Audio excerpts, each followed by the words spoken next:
Nananani nanima. D'accord. Ni nananana. Waouh.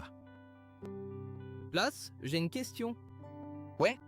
J'ai pensé à elle toute la nuit et elle m'a à peine laissé dormir. Ah, mon pote, je vois que t'as réfléchi. Peut-être réside-t-elle dans les mystères que recèle la vie. Ou encore les énigmes du cosmos. C'était ça.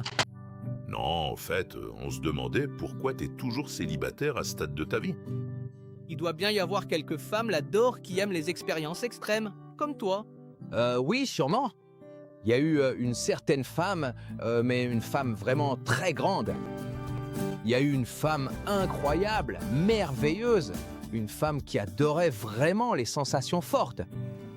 En fait, c'est la première personne à avoir remporté 2 prix Nobel. Elle s'appelait Marie Curie. Marie Curie. Quel joli nom. C'est vraiment très, très joli. Un génie.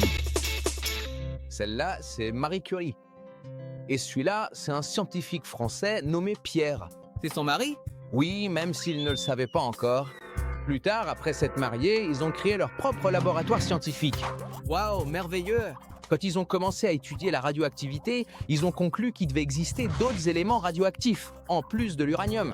Et c'est là que nous avons découvert le radium et le polonium, des éléments très radioactifs.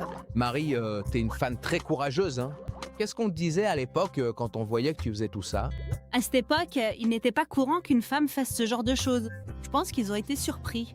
Aujourd'hui, les médecins utilisent la radiation pour traiter les tissus malades et aider à lutter contre le cancer, sauvant ainsi la vie de millions de personnes dans le monde entier.